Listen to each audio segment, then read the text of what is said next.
समस्त को नमस्कार ख्रीष्टर प्रिय भाई और भणी मैंने आज भिडियो रे आम मैंने देखा जने पास्टर गर्जन को आम देखा आ जो गर्जन को शुणिकी विरोधी माने भय थरहर हुंती। तेरे प्रिय बंधुगण प्रथम आपण ये वीडियो को देखु तापर आम आलोचना करवा। Praise the Lord. सबको जय मसीह की। मेरे प्रियो, सबसे पहले मैं आपसे एक गुजारिश करना चाहता हूं, एक निवेदन करना चाहता हूं। आप सब जितने भी हमारे वीडियो को देखते हैं, मुझे मालूम है कि लगभग 90% वही लोग हैं जो परमेश्वर को मानने वाले हैं। 10% बहुत अलग लोग हो सकते हैं। इस वीडियो में हम आपको बताने जा रहे हैं कि ये जो हमारा क्रांति है, हमारा अभियान है, इसका असर कहां तक पहुंचा है और इसका परिणाम क्या हो रहा है। इस वीडियो में जो आपका सहयोग मिलता है, जो लोगों तक शेयर करके पहुंचाने का काम करते हैं, उसका प्रतिफल क्या है, आज उस रिजल्ट के बारे में बात करेंगे। और आज हम इस बात पर भी बात करेंगे कि जो राजस्थान सरकार जो इस प्रकार के एंटी कन्वर्जन बिल जो असेंबली में लेकर के आया था और उसको जो पास कराने के लिए जो राष्ट्रपति के साथ में, राष्ट्रपति के पास में जो सिग्नेचर के लिए होता है, पास कराने के लिए जो जाता है, उस पर अभी तक कहां तक ये प्रोसेस में गया है और क्या होने वाला है, इस पर भी चर्चा भी हम करेंगे। और साथ ही साथ ये भी बताएंगे कि ईसाई समुदाय के अंदर में जो अवेयरनेस आई है, जो जागरूकता आई है, क्या ये जागरूकता कहां तक बदलाव को लेकर के जाएगा। इन तमाम चीजों पर हम चर्चा करेंगे। बने रहिए इस वीडियो में। लेकिन आगे बढ़ने से पहले एक निवेदन है, जो लोग इस चैनल पर पहली बार हैं, कृपया चैनल को जरूर सब्सक्राइब कर लीजिए, घंटी की आकृति को जरूर दबाइए ताकि हम जो भी वीडियो अपलोड करें उसका नोटिफिकेशन आपको चला जाए। और साथ ही साथ इस वीडियो को प्रत्येक लोगों तक के पहुंचाइएगा ताकि ये क्रांति आवाज हर जन तक के पहुंचे और लोगों के अंदर में परमेश्वर के कार्य ईमानदारी से करने का, वफादारी से करने का, अड़ने का और लड़ने का, ये दोनों का उनके अंदर में जज्बा आ सके। बढ़ते हैं आगे और हम आपको जानकारी देना चाहते हैं। सबसे पहली खबर जो राजस्थान से है। जैसा कि आपको जानकारी मिली होगी कि राजस्थान सरकार ने एंटी कन्वर्जन बिल ला करके और इतने बड़े बड़े प्रोविजंस लेकर के आए थे, इतने बड़े बड़े कानून बनाए थे, जिसमें आजीवन कारावास से लेकर के 1 करोड़ रुपए तक के जुर्माना की राशि भी उसमें लाया गया था। इस प्रकार के कानून को हम कह सकते कि काला कानून है। ये काला कानून से भी बढ़कर के कानून है। सरकार इस प्रकार के कानून तो लाती है, लेकिन जहां पर मजलूमों के साथ, यहाँ के मूल निवासियों के साथ, यहाँ के आदिवासियों के साथ, यहाँ के अनुसूचित जाति के साथ जो शोषण, उत्पीड़न इनके मंत्रीगण, इनके नेतागण और इनके समाज के लोग, इनके पार्टी के लोग जब करते हैं, तो इस देश को बचाने के लिए, उनके मानवता की रक्षा के लिए इस प्रकार के बिल कभी नहीं ला सकते। इस प्रकार के कड़ा कानून ये नहीं ला सकते। लेकिन एंटी कन्वर्जन बिल को ला करके इस चीज को साबित किया है कि वास्तव में ये कभी भी देश के हितैषी नहीं हो सकते, कभी भी देश के लोकतंत्र के रक्षक नहीं हो सकते, ये वास्तव में कभी भी लोकतंत्र के प्रहरी नहीं हो सकते। ये कुल मिलाकर के आप कह सकते हैं कि देश के लिए ये खतरा से कम नहीं है। इन्हीं बातों को लेकर के आज जो है ईसाई समाज के लोगों ने कलेक्ट्रेट में, जो कलेक्ट्रेट है, उन जगहों पर जाकर के और इन्होंने धरना प्रदर्शन किया है और धरना प्रदर्शन करते हुए ये मांग किया है कि ये जो एंटी कन्वर्जन बिल जो लाया गया है, ये बिल को रोका जाए, इस प्रकार के कानून न बनाया जाए। अगर इस प्रकार के कानून बनाया जाएगा तो एक प्रकार से देश में एक बहुत उग्र आंदोलन हो सकता है, देश में अशांति का माहौल पैदा होगा, देश टूटने का डर है और भिन्न भिन्न प्रकार की बातों को उन्होंने रखा है। उन तमाम जो इस धरना प्रदर्शन में शामिल थे, उन्होंने भी अपने वक्ता में, अपने भाषण में इस बात को बतलाया है। ये वीडियो को आप देख सकते हैं, इस वीडियो को आप देखिए जिसमें ये क्या बतलाए हैं। संविधान के अनुसार कोई भी व्यक्ति कोई भी धर्म अपना सकता है, तो इस विधेयक के तहत कार्रवाई क्यों की जाएगी? वो ये कह रहे हैं कि हम राष्ट्रपति के नाम कलेक्टर को ज्ञापन दिया है जिसमें विधेयक को लागू नहीं करने की मांग रखी गई है। में जनजातीय क्षेत्र से जुड़े मीना समाज के लोग भी शामिल हुए। प्रदर्शनकारियों ने कहा कि यह विधेयक उनके धर्म की स्वतंत्रता के खिलाफ है। संविधान के अनुसार कोई भी व्यक्ति किसी भी धर्म को अपना सकता है, लेकिन इस विधेयक के तहत कार्रवाई क्यों की जाएगी? प्रदर्शनकारियों ने राष्ट्रपति के नाम कलेक्टर को ज्ञापन दिया, जिसमें इस विधेयक को लागू नहीं करने की मांग रखी गई है। प्रदर्शनकारियों ने मांग की है कि इस विधेयक को वापस लिया जाए। इस वीडियो में ये स्पष्ट तौर पर कह रहे हैं कि ये कोई कानून नहीं, बल्कि ये मौत का फरमान है। मौत का फरमान के मतलब हुआ, कोई व्यक्ति को बताइए तो ये कौन सी विडंबना है। एक छोटा बच्चा को कम से कम इतना ज्ञान होगा। अरे भाई, आप अपने घर में पूजा पाठ सब कुछ करते हैं, ये घर की बात छोड़ दीजिए, आप तो सड़क पर भी सब कुछ करते हैं। क्या ये देश आपकी बाप की पपौती है? ये देश सबका है। एक मसीही समाज आखिर वो अपने घर में भी प्रार्थना सभा क्यों नहीं चला सकता है? आप धर्मांतरण का नाम देते हैं और इस प्रकार के धर्मांतरण का खेल कर करके आप उनके साथ में शोषण जुल्म अत्याचार कर रहे हैं। ये गलत हो रहा है। तो इसी प्रकार की इन्हीं चीजों को लेकर जो मसीही समाज है, आपको मालूम है कि राजस्थान में, छत्तीसगढ़ में, खास करके छत्तीसगढ़ तो ज्यादा टारगेट पर है, लेकिन राजस्थान में जो मसीही समाज के लोग हैं वो निडरता के साथ अपने सड़क पर आकर के आवाज को उठाया है और धरना प्रदर्शन के माध्यम से, मेमोरेंडम जो होता है डीएम के माध्यम से राष्ट्रपति के पास में देने का कोशिश किया है, ये प्रयास किया है। यह एक बहुत ही सराहनीय प्रयास है। हम इस प्रयास का काफी धन्यवाद देते हैं। इस प्रयास को एप्रिशिएट हम करते हैं। ये एक बहुत ही अच्छा प्रयास है और हम आपको इतना जरूर बताना चाहते हैं कि ये प्रयास प्रत्येक जगह पर होना चाहिए। जहां जहां इस प्रकार के एंटी कन्वर्जन लॉ लाया गया है, ये आपके लिए मौत का फरमान लाया गया है। ये कहीं से भी कन्वर्जन का कानून नहीं है। ये कह सकते हैं कि आपके राइट्स को कुचलने का ही फरमान है।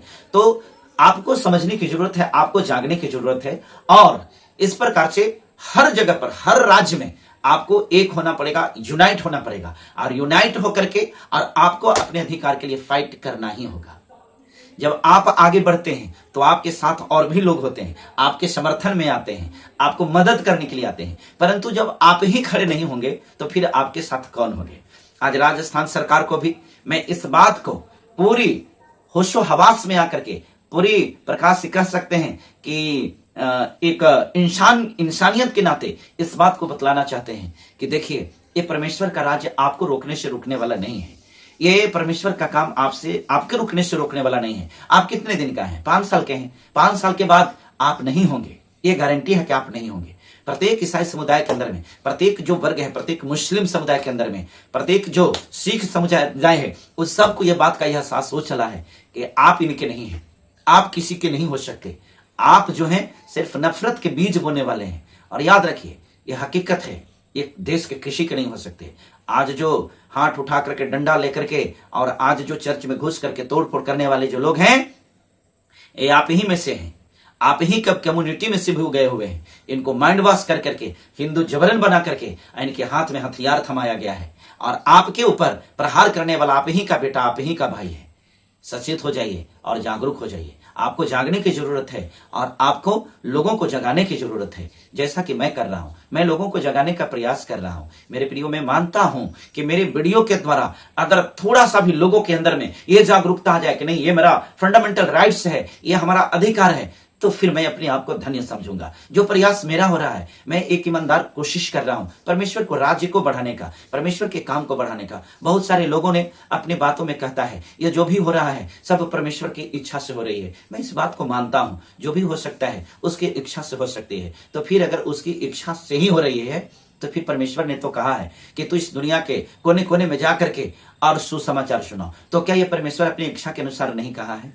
अगर इस प्रकार से बाइबल में यह बात को लिखा है तो फिर हमें सुनाने के अधिकार से वंचित किया जा रहा है। क्या परमेश्वर चाहता कि उसका राज्य न बढ़े? यह गलत बात है। बाइबल में जो भी बातें लिखा गया है तोड़ मरोड़ करके भी बहुत सारे लोग प्रस्तुत करने के चक्कर में हैं। देखिए, मेरा कहना यह है, बाइबल की बहुत सारे आयतें ऐसे हैं जो देश, जगह और कंडीशंस के सिचुएशन के ऊपर डिपेंड करता है। प्रत्येक जगह के लिए प्रत्येक वचन सुटेबल नहीं हो सकता है। आज मैं बता रहा हूं कि क्या इसी प्रकार के हालात किसी दूसरे जगह पर है? परमेश्वर ने जो बात किया पूरी जगत की बात किया है, तो क्या अमेरिका में इसी प्रकार की बात हो रही है? क्या और यहां भी क्रिश्चियन कंट्री है वहां इसी प्रकार के परसिक्यूशन हो रहा है? नहीं हो रहा है। इसलिए समय समय पर जगह जगह के ऊपर यह निर्भर करता है। बहुत सारे बाइबल के वचन प्रत्येक स्टेट्स में, प्रत्येक जगह पर लागू नहीं होता है और लोग नहीं मानते। जो लोग ऐसे हैं जो वचन को आधार बना करके बात कहते हैं कि परसिक्यूशन, सताव जो है ये परमेश्वर की मर्जी से हो रहा है, हमें उसका विरोध नहीं करना चाहिए। मुझे लगता है कि इस प्रकार के स्टेटमेंट दे करके और आप उन लोगों को जो परमेश्वर के कार्य कर रहे हैं उनको हतोत्साहित करते हैं। मैं ये नहीं कहता, मैं कभी भी इसके पक्ष में नहीं रहा हूं कि कोई मारामारी करे, कोई लड़ाई झगड़ा करे, कोई हिंसा पर उतारू हो जाए। मैं कभी भी इस बात का सलाह नहीं देता हूं। परंतु इतना तो जरूरी है, मानव होने के नाते मानवता, धर्म की रक्षा करना, इंसानियत की रक्षा करना, ये प्रत्येक लोगों का अधिकार तो होता ही होता है। आज आपके ये धार्मिक आजादी को छीना जा रहा है, क्या यह असंवैधानिक नहीं है? अगर आप बाइबल की व्यवस्था को मानते हैं तो लोकतंत्र की व्यवस्था संविधान है, हमें उसके ऊपर भी तो ध्यान देना पड़ेगा। उसमें भी तो हमारे जीने का अधिकार दिया गया है। आज हमारे सारे अधिकार को छीन लिया जाएगा, हम कहां रहेंगे? आज हमारे बाइबल छीने जा रहे हैं, आज हमारे चर्चेज को तोड़े जा रहे हैं। आप जो वो कह रहे हैं, देखिए कितनी जगह पर चर्च बंद हो चुकी है, अब ग्रीक कलीसिया को भी बंद की जा रही है, यहां तक कि ऑनलाइन प्रेयर को भी बंद किया जा रहा है। तो मैं वैसे धर्म गुरुओं से आग्रह करना चाहता हूं, आप मेरे बड़े हैं, आप बहुत महान हैं, हम आपको बहुत इज्जत करते हैं, आपसे तो हम सीखते हैं, लेकिन आपसे गुजारिश है, आप हिंसा करने के लिए किसी को नहीं कह सकते, लेकिन बाइबल की वो आयत जरूर बताइए जिसमें दाऊद ने कहा था कि उसने कहा था कि जितना बड़ा से बड़ा सैनिक जो है वो मेरे ऊपर मोर्चा खोल ले, लेकिन फिर भी मैं डरने वाला ना हूं। जिस वचन में बात को बताया गया है कि तुम उस मनुष्य से क्यों डरते हो जो खुद ही मर जाने वाला है और घास की नहीं मुरझा जाने वाला है। बहुत सारे डर भय के भी वचन है इनके अंदर में, इनके जीवन से जो डर भय की वचन है उसको निकालिए, उसको निकालिए। अभी वक्त इसका है। आप जो इस प्रकार के वक्तव्य दे करके लोगों को ये सिखला देते कि नहीं तेरे को बैठ करके मार खाना है, कौन सी बाइबल की आयत में लिखा गया है कि क्रिश्चियन को, कौन सी आयत में लिखा गया है कि मसीही लोगों को बैठ करके मार खाना है? कहां लिखा गया है कि लोग आए और आप बैठे रहो मार खाते रहो? ऐसा नहीं है। आप इस प्रकार की बात इसलिए बोलते हैं क्योंकि आपके पास में इस प्रकार की प्रोसिक्यूशन का मामला नहीं है। वो लोग जो परमेश्वर की ओर से है, वे लोग जो परमेश्वर का काम कर रहा है, आज अपने जीवन को डेडिकेट उसके लिए कर रहा है, आज उसकी चर्च बंद हो गई है। आप क्या कर रहे हैं? आपको तो करना चाहिए ना, आप तो बहुत बड़े हैं ना, आपके पास में तो बहुत चीज है ना, तो आपको तो करना चाहिए। मुझे लगता है कि आप बड़े होने नाते, आप बड़े भाई होने के नाते आपका यह फर्ज होता है।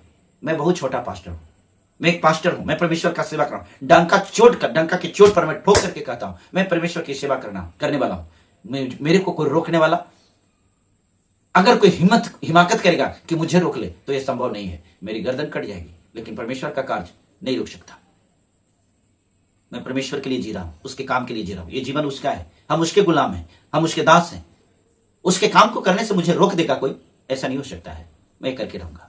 एक छोटा पास्टर होने के नाते मैं अपनी बहादुरी के साथ, अपनी ईमानदारी के साथ, जो मुझे लगता है जितना परमेश्वर मुझे काबिलियत दिया है, मैं उसके अनुसार परमेश्वर के लोगों को जगाने का काम कर रहा हूं। आप बड़े जो पास्टर, उनसे कृपया मेरा निवेदन है, अगर लोगों को आप उनको इंक्रीज नहीं कर सकते तो प्लीज डिक्रीज भी मत कीजिए। अगर आप हमारा मदद नहीं कर सकते तो हमारी हौसला को गिराइए भी मत। अगर हमारी हौसला को आप बढ़ा नहीं सकते, अफजाई नहीं कर सकते, तो कृपया मेरे हौसला को गिराइए मत। हाँ, आपसे निवेदन है, अगर मैं कुछ गलत कर रहा हूं तो जरूर कमेंट कीजिए, जरूर कमेंट कीजिए कि मैं क्या गलत कर रहा हूं। परंतु बस इतना गुजारिश है, परमेश्वर के किंगडम को बढ़ाने के लिए ये प्रत्येक लोगों का अधिकार दिया है परमेश्वर ने।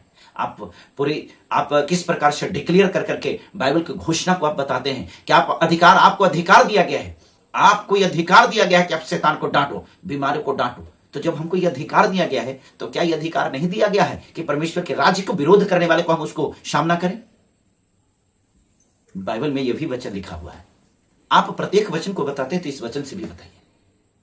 आज जिस प्रकार से चल रही है, एक स्थिति ऐसी आएगी कि मसीहियत को जड़ से समाप्त कर दिया जाएगा। भारत में कोई नहीं बचेगा जो परमेश्वर को मानने वाला है।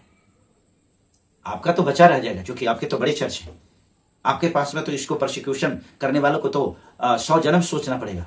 लेकिन क्या सिर्फ आप ही रहेंगे? सिर्फ आप ही को परमेश्वर ने चुना है? ये गलत बातें हैं।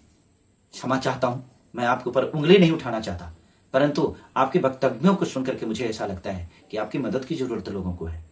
बहुत बहुत धन्यवाद। आपसे मैं उम्मीद करता हूं और आपसे मैं आशा रखता हूं कि आपको जिस प्रकार से हमारा सपोर्ट बनता है, जिस प्रकार से आप हमारा मदद करना चाहते हैं, प्लीज मेरा मदद कीजिए। और ज्यादातर हमारे सपोर्ट करने के लिए हमारे चैनल को भी आप सब्सक्राइब कर सकते हैं, वीडियो को भी लाइक्स कर सकते हैं। और बहुत कम संसाधन के साथ, हमारे पास में कोई स्टूडियो का सेटअप नहीं है, बहुत कम संसाधन के साथ आप देख सकते हैं कि हमारे पास में कर्टेन भी लगाने के लिए अच्छे नहीं है, हमारे पास में अच्छे कैमरे भी नहीं है, फिर भी मैं परमेश्वर को काम करने के लिए जो भी मेरे पास संसाधन है उसके अनुसार कर रहा हूँ।